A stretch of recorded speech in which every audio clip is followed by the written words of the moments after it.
Hello and welcome to my video. Now this is one I uploaded a few weeks back, actually, not that long ago, and I've been looking at it and I'm just not too happy with it. So what I'm going to do is try and add a bit of light. It's a little bit too dark. As you probably know, I like mysterious and dark, but this one just seems a little bit too much dark and mysterious. So I'm just going to sort of fiddle with it, really. There's no real plan. So if you don't learn anything from this video apart from the fact that you don't always need a plan, then maybe it's worth doing. A couple of things I want to point out is all this stuff here, all the salad down the bottom, is sort of thrown on. There is absolutely no organisation gone into that. It's just a bunch of textures. So what I thought I would do, and it's quite fun to do this, is I'll do some scraping, either with a small palette knife or this thing, and I might even take it out into the garage and get an industrial sander on it. We'll see how it goes. First thing I want to do is lighten the sky.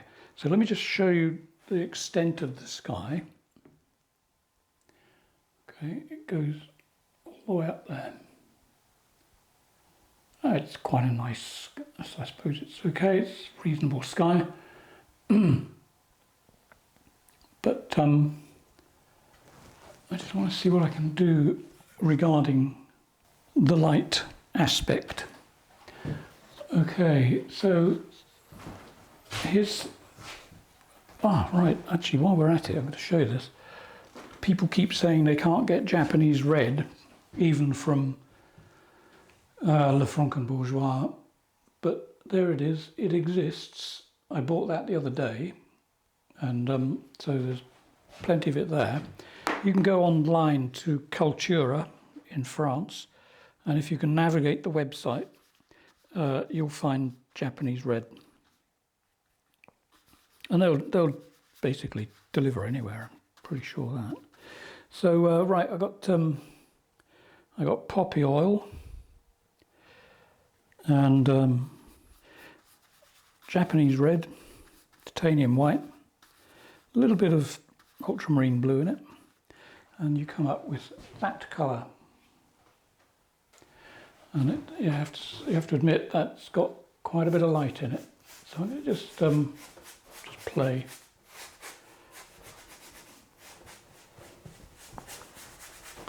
And once I've played enough, I'll start doing some serious work on it. It's going to wobble about a bit because this is almost too big for my easel.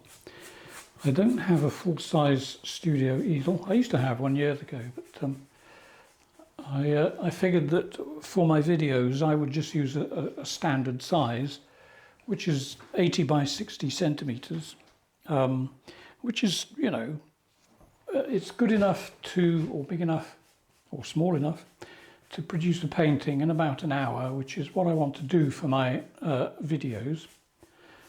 And but this is extra big. This is double that size, pretty well.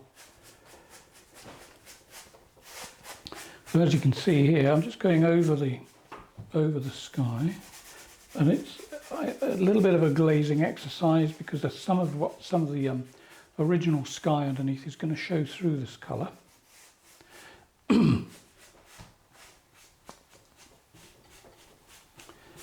And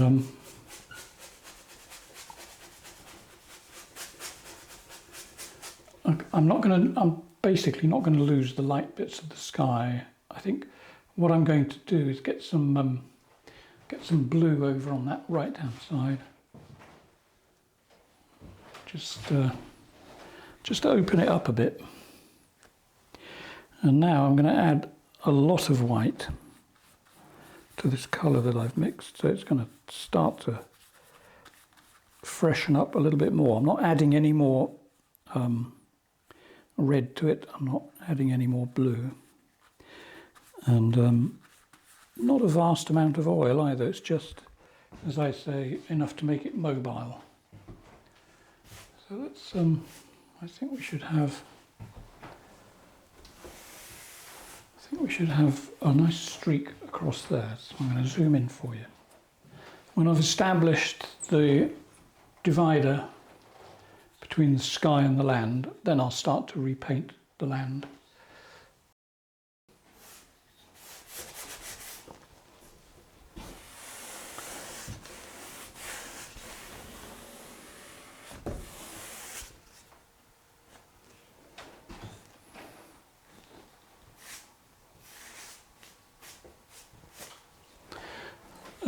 This is literally just plopped on.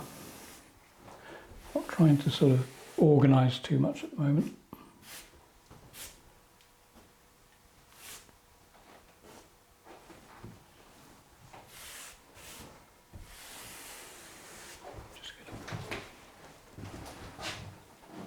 Just introduce some light, that's all. Now, start playing with the blue a little bit here, I think. Let's have a little bit of blue sky poking out over there.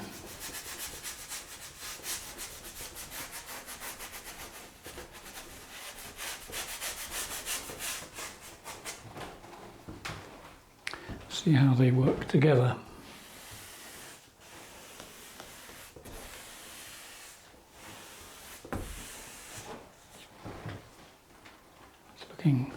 Interesting.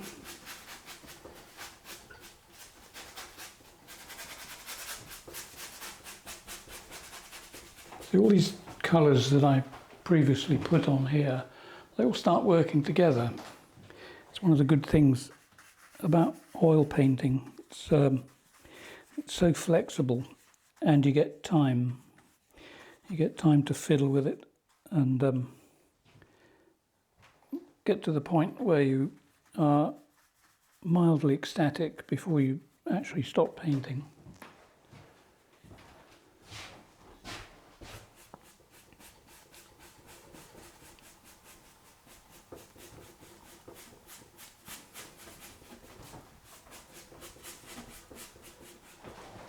So as I put these colours on, I'm doing it in some places quite thinly, like so, and some places here where it's quite dense, because I like the strength of it down there by the horizon.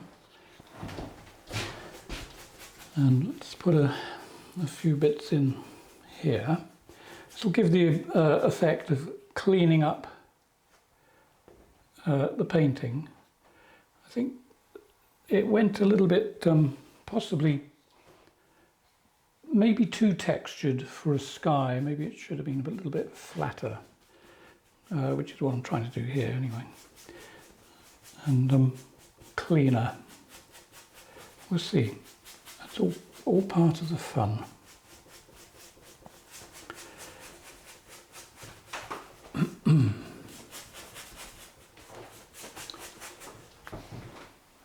I've got my first student coming here in a few days for the year. At the moment, I've only got 3 people.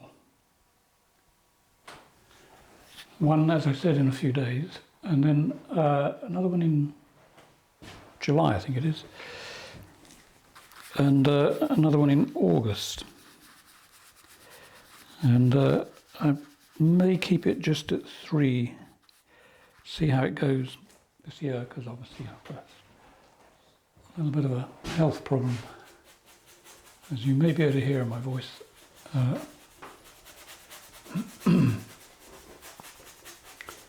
I don't want to keep mentioning it in every video, but I have congestive heart failure, which tends to knock the energy out of you quite a lot, and leaves you very tired, I have to say. And it affects my voice, which is a shame, because when you're teaching, you have to talk a lot to explain, obviously, what's going on. I'm sure it'll be okay on the day. I think it's really interesting, I think. I find painting is a therapy. It's quite relaxing, and that's one thing I certainly need at the moment. Don't really need any stress, and I do find it takes the once I start painting, it takes any stress away. So maybe the answer is for me to just paint all the time and continually churn out videos.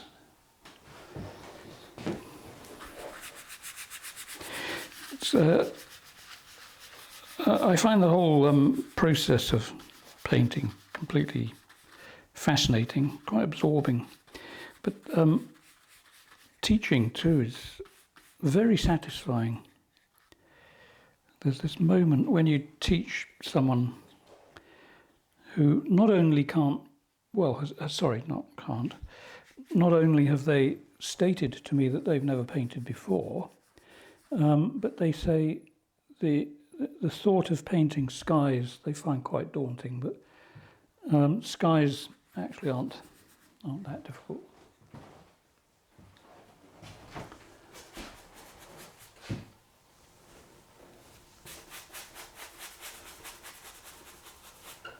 Depends on what sort of sky you're going to paint, I suppose, maybe. I don't know. I always tell people when they're painting skies, at the beginning of your painting, you shouldn't even think of a sky. You should think of just colour and shapes. And just see if it turns into a sky. I mean, this one clearly has a certain skyness about it. Let's move back a bit so you can get a bit more of an overview. I'm all for lightening the sky, but I do want to leave a little bit of dark because it's interesting. So here's a dark area and it's already existing. So I think really I just need to work on it a bit. So I'm not painting dark, what I'm doing is lightening the dark. And I'm going to do that with a piece of paper in a moment. So I'm putting on quite a small amount of paint on the already existing dark area. And now I'm going to put on, I'm going to smear it a bit with some paper.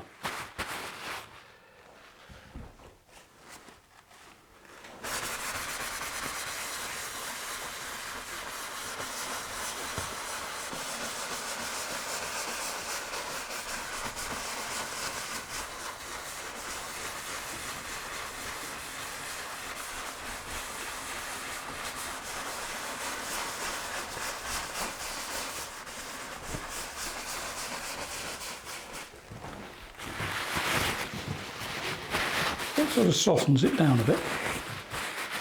Just let that sit for a while. Sounds like I'm letting it marinate, doesn't it? But there you go. Now, back over this side, and I think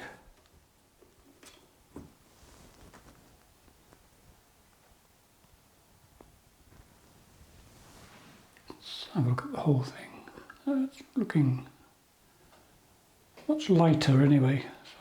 So I think what I might do is I might just dive into the landscape and see what I can do with it. Still not sure even whether to scrape it. Let's try something else first. Okay, so the horizon. At the moment, we've got a dry horizon. And a slightly wet sky. It's not very wet. I mean, it's not dripping off the brush at all. It's just you know, pliable. So let me just bring the sky down a little bit more. A little bit in there. And I'm just going to cover the horizon just a touch down here. So we're going to have it. In fact, I know what's going to happen to this. It's going to turn into a very misty summer's day, because a lot of what I've already done I actually quite like, and I think I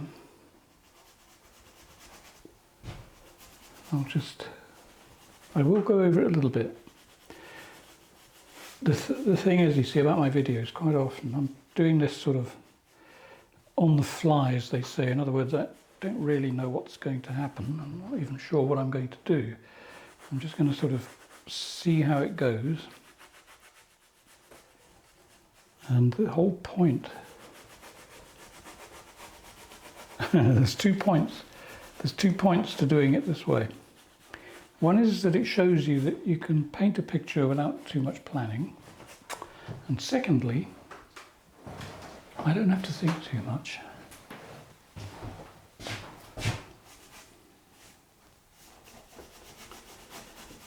So there we are, we're bluing up the distance a bit.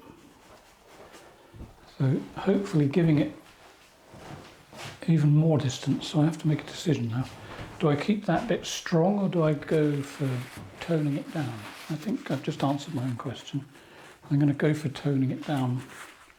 So I will just shift the camera again.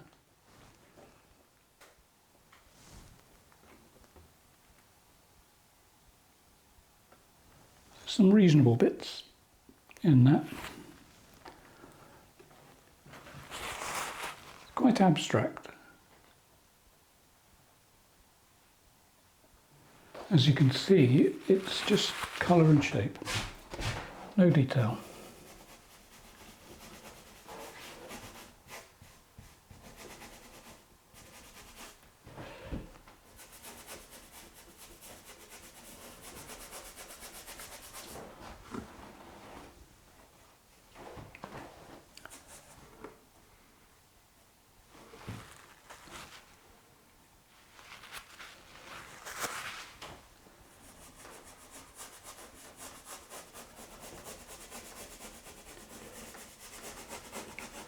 So do you have trouble with perspective?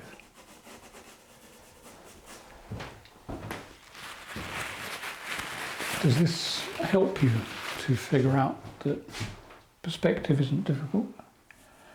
In other words, when things get further away, they either get misty or they get blurry. And this is, I suppose, a bit of both really. It's misty and blurry, but as you can see, it instantly sends all this stuff here way back into the distance.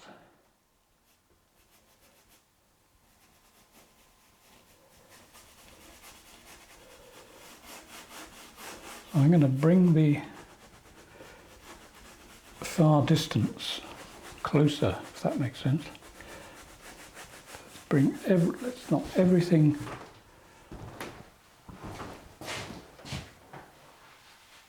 further away. I quite like certain parts of this. How far should we go with that? I think let's see what we can get away with. Now putting this mist over the dry paint here. Now that's interesting. That's producing some very interesting streaks and shapes. That's just, I mean, if I knock it back that much, it doesn't really matter, because, yeah, I like that. Let's keep it even more simple. Very interesting bits coming out of this, totally accidental. Let's make it a little bit stronger, just there. Let's have a line going that way. Good. Right. So, I'm enjoying this. So now what I'm going to do, for the heck of it, I have a brush here that's almost come to the end of its lifespan. Right, so what I've got here, I've got some blue with hardly any red, just slightly stronger. So let's see what we can do regarding some of these distant shapes. Let's just put in blue and see what we get. Blue is the colour of distance.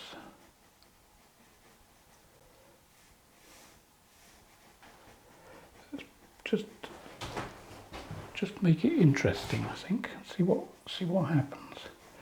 If I don't like it, as you know, what we do when we don't like it is we just remove it.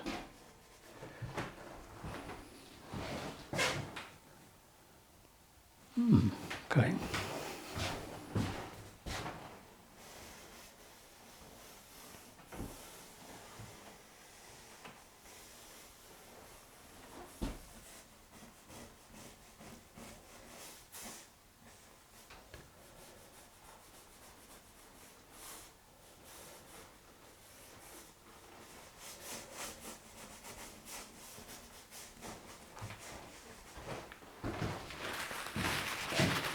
Okay, so back to the lighter blue. So this is exactly the same colour as the sky. It's just got different things showing through it, that's all.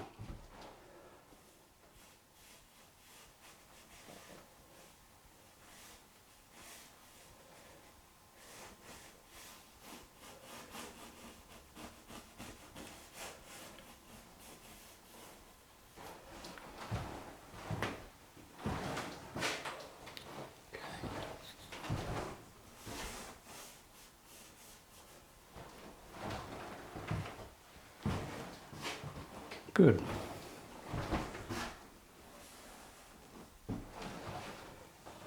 Okay, so what do I do down here? Well, got to decide, do I mute everything down a bit? Give you a bigger view.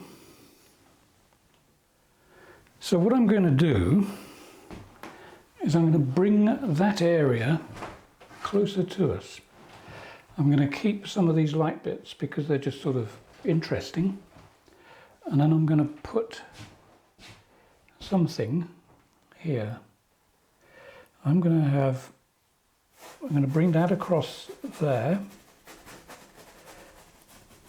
with a little bit showing through, just to keep it simple and simple and interesting. And paint was not a lot of oil, and then I think we need something to come up here to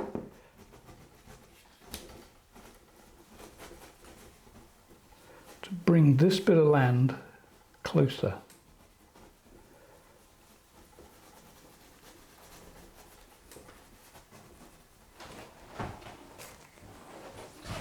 So I'll rely on one of my old friends, and that is a copse.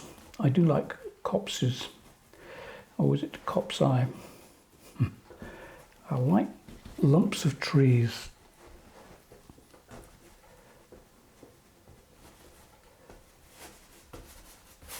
With light showing through. Don't ask me why, I don't know. I just find them mysterious. Okay, so I'll have that coming along there. It could go off the edge, but I'm not too bothered really. Okay, so there's a lump of woodery. Just there, slightly feather the top so it gives the appearance of light coming through the leaves without having to paint individual leaves.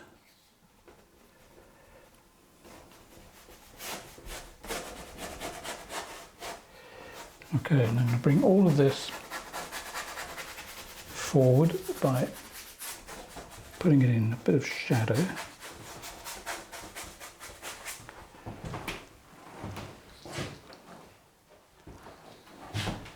So I have a little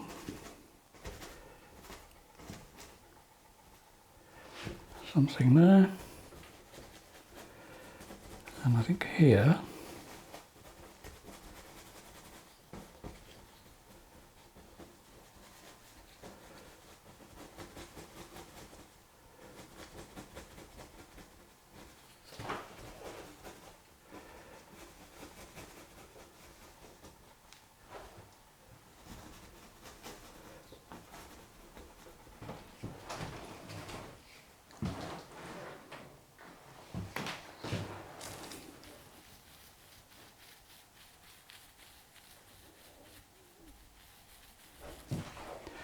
okay.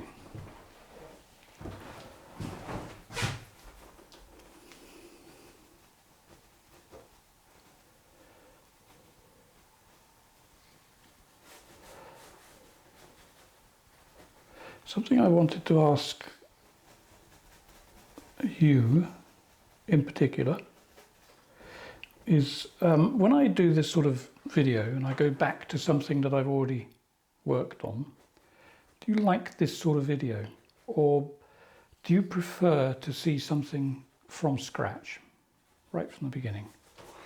Because what you want to see, I will produce. But I do need to know. And I don't want to waste my time too much if this is the sort of thing that you're not interested in, obviously. Let me know anyway, and see what I can do for you.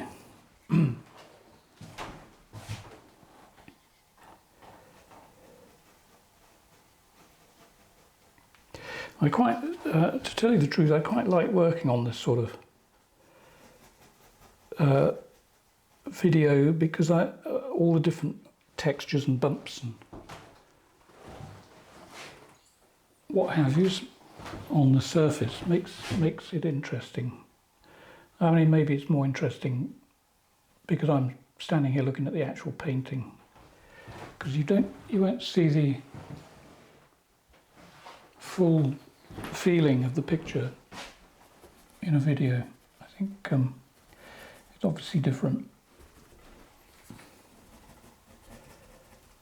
I could be wrong. Again, tell me, am I wrong? Okay, so we've got some interesting tree shapes going on. And then for the foreground, I'm going to just sort of I'm going to put in a little bit of light green. Now here's a little exercise. We'll just see how it works.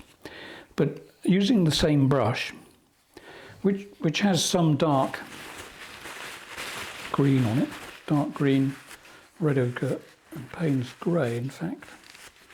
But what I'm going to do is add a little bit of light green, but not really mixed too much. I've just sort of flecked. Is that a good word? I've put a fleck. I've got a feeling I might need to change the focus. There we go. Just a little bit of light green on it. Okay. And the reason I've done that is I want it to look textured. So in other words, I want something in there but not completely strong colour, just so that it picks up the odd little bit of light. It's very dry paint. No extra oil added to that at all. And all I want to do is just get some wild looking grassy area across the foreground with the odd bit that might have a little bit of strength to it. Well, it looks wild and rustic, I have to say.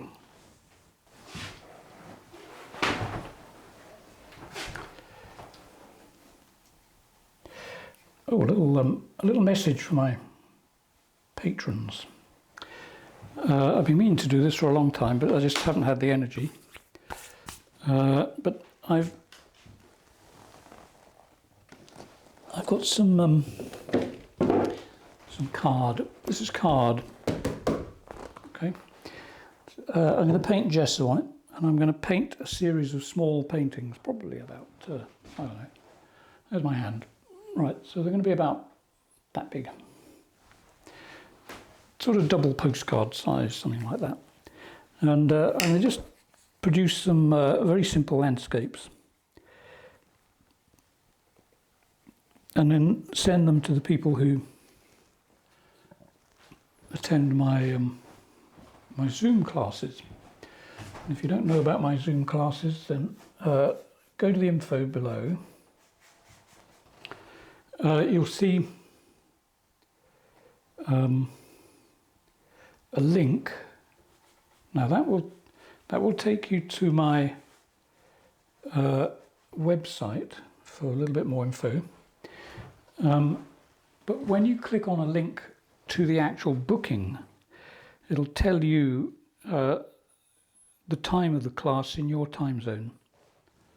So rather than me figure it all out, that does it for me. It's 4 p.m. French time, so if you're in the UK, obviously France is 1 hour ahead. Excuse me. And America's usually, well, the East Coast is about 5 hours behind. So anyway, but it'll work it all out for you. And it'll also work out the price in whatever your currency is. So, yeah, if you want to come to one of my Zoom classes, that's where to go. And you never know, might get to have a chat one day. Right, so we're sort of coming to the end of this one. It's just a quickie, really. Just to get me off my backside and actually paint something. So that worked. Okay, I meant water. Do I put water in? Everybody seems to put water in. I don't know. So there we are. We got a little bit of light green anyway. But, you know, applied to the painting in a very carefree sort of manner to get the feeling of grass and texture and, you know, what kind of stuff. And I'm also going to use something I bought the other day. I bought some new riggers. Now, do you know what a rigger is?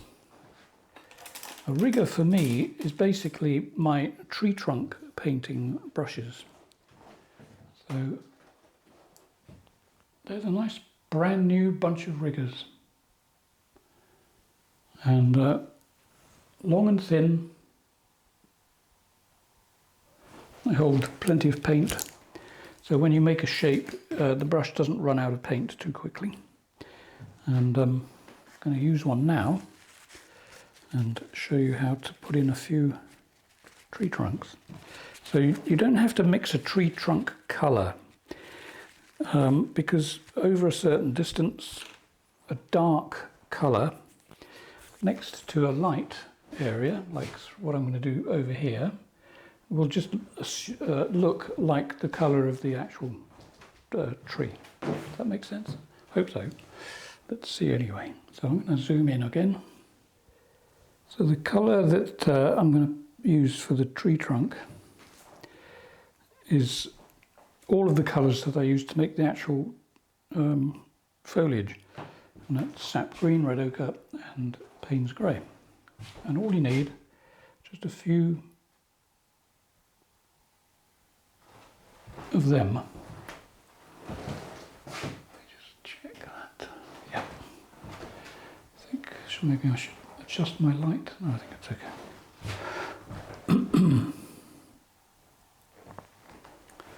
So here we go. Let's say there's one there. Let's have another one or two. Let's have another one there. Let's have some over there. Okay. So let's have, there's one there.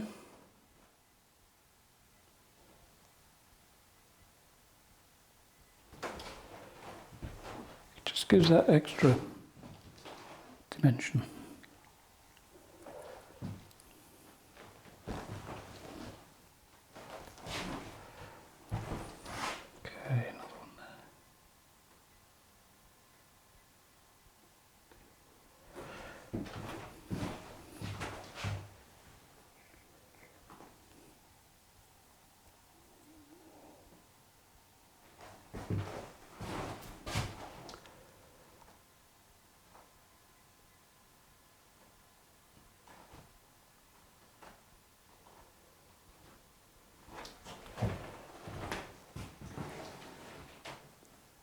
As I really like saying, in a painting with trees, it's always good to show that the tree is anchored to the planet.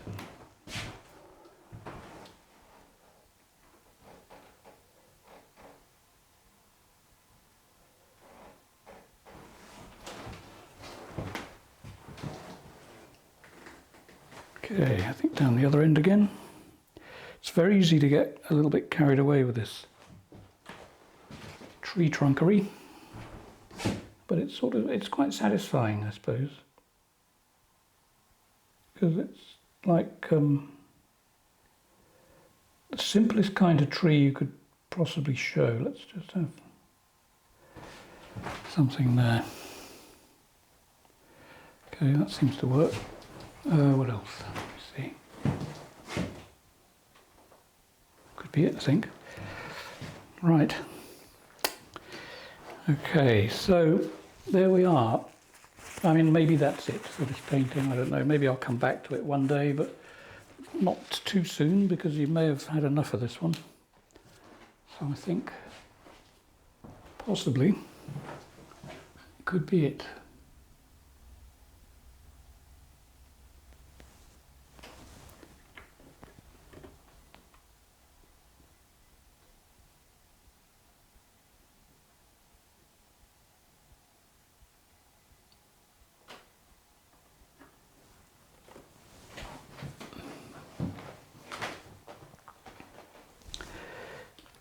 Although, I have to say, just looking at it now, I've got a feeling there's something I must do.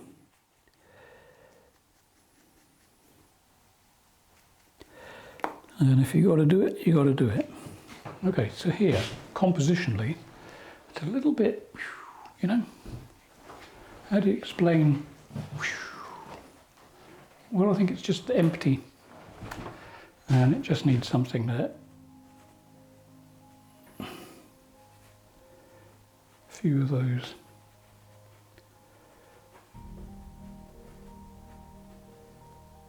And they really are just blobs. Let's have one that comes up there, why not?